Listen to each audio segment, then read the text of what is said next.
Basuje mwese kuri Flow Kitchen and Creative, amahoro mumeze neza.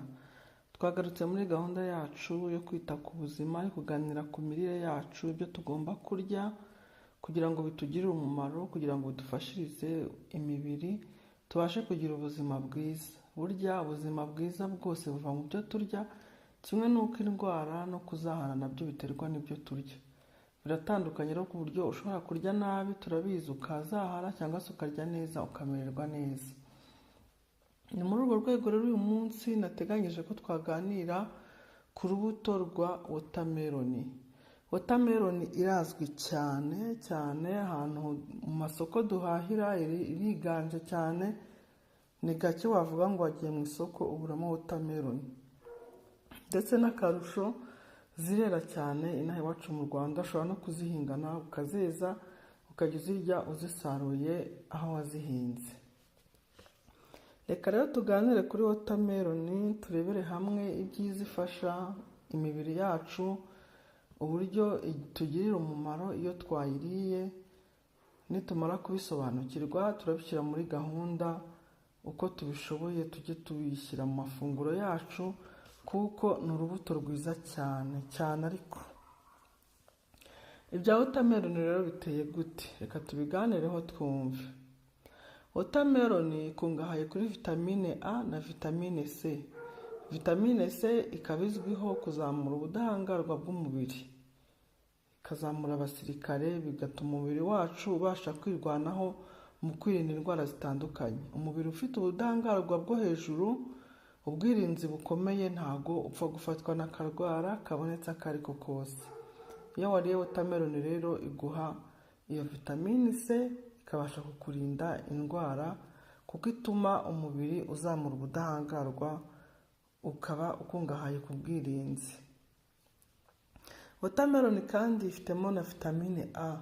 Vitamine A nayo izwiho gukora cyane ku buzima bw'uruhu no ku buzima bwiza bw'amaso. Iyo umuntu afite vitamine A mu mubiri we, uruhu ruba rumeze neza, ruba rukayangana.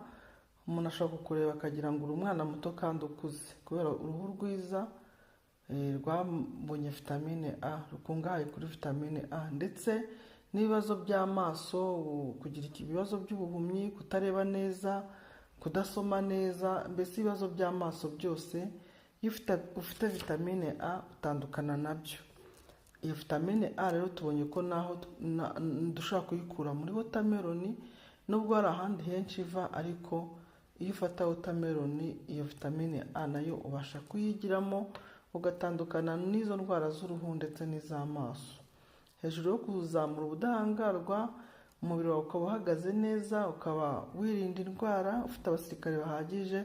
Watermelon tubonye ko inadufasha mu kugira uruhu rwiza ruzira iminkanyari no gusaza, ndetse ikadufasha no kugira amaso akora neza, umuntu akareba neza nta bibazo by'amaso afite. Watermelon kandi yifitemo potassium ifasha mu gukora neza k'umuvuduko w'amaraso, ikaba yifitemo na vitamine B6 ifasha mu gukora neza ku bwonko. Birumvikana ko iyo ufata watermelon icyarimwe, vitamine C, vitamine A, noneho hakongeraho na potassium, tubonye ko idufasha mu gukora neza kw'itembera ry'amaraso. Umuntu ufata watermelon rero nta kibazo cy'indwara y'umuvuduko w'amaraso yateye zahaje benshi ashobora kwigiramo. Hanyuma kandi iyo ufata watermelon tubonye ko ubwonko bwawe bubasha gukora neza, ukaburinda umunaniro, ugatekereza neza ku buryo nta bibazo by'ubwonko ugira, cyangwa se indwara zishamikiye ku bwonko wagira, bitewe no gufata urwo rubuto rwiza rwa watermelon. Watermelon ni nziza cyane ku mutima, ituma umutima umererwa neza, ikawurinda indwara zitandukanye. Watermelon birumvikana ko iyo uyifata na za ndwara zose zishamikiye ku mutima izikurinda. Ni byiza rero, birumvikana ko ari urubuto rwiza.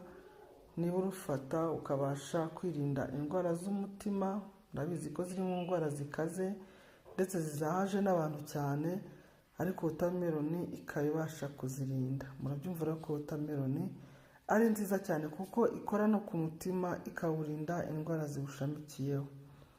Watermelon ni anti-inflammatoire et diurétique. Ni ukuvuga ko watermelon igizwe n'amazi ku kigero cya 90%. Ikigiramo imyunyungugu myinshi cyane cyane potassium. Muri garama 100 za watermelon dusangamo miligarama 300 za potassium. Irakungahaye cyane kuri potassium, kandi twabonye ko potassium ifasha mu gutembera neza kw'amaraso. Umva rero kuri urubuto rwa watermelon ushobora gufasha cyane kurinda umuvuduko w'amaraso bitewe n'iyo potassium rwifitemo, kandi noneho rukaba rwarwanya ikibazo cyo kubura amazi mu mubiri cy'umwuma, kubera ko urubuto rwa watermelon rugizwe na 90% by'amazi. Uranabyumva iyo ubiriye uba wumva ari amazi, higanjemo amazi cyane, ariko aryohereye ameze neza. Watermelon kandi ikungahaye kuri fibre zifasha cyane mu nzira z'igogorwa. Murabizi neza ko inzobere mu mirire badushishikariza cyane kurya ibiribwa byiganjemo fibre cyane, kuko bitugirira akamaro, bigafasha cyane mu nzira y'igogorwa. Iyo urya ibiribwa birimo fibre ntushobora kugira ikibazo cy'amara, kugira uburwayi bw'amara, indwara zishamikiye ku mara bituma amara adakora neza, harimo na constipation n'ibindi.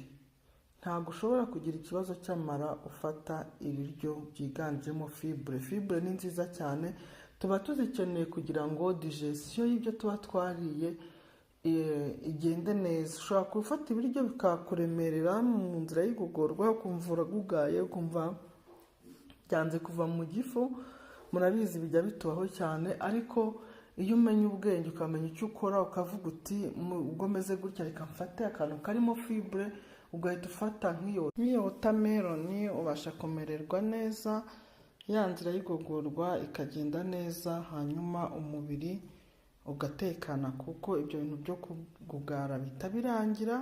Za fibre zifasha digestion, ibyinjira mu mubiri bijya kubaka bikagenda, n'ibisohoka bigasohoka byihuse, ukamererwa neza. Murumva rero ko watermelon ari urubuto rw'indashyikirwa, urubuto rufite akamaro, rukora ku nguni nyinshi z'ubuzima, tukabasha kumererwa neza. Mureke rero twese twirire watermelon, duharanire kugira amagara mazima, duharanire kugira ubuzima bwiza buzira indwara, tubeho dutekanye. Mwakoze, ciao.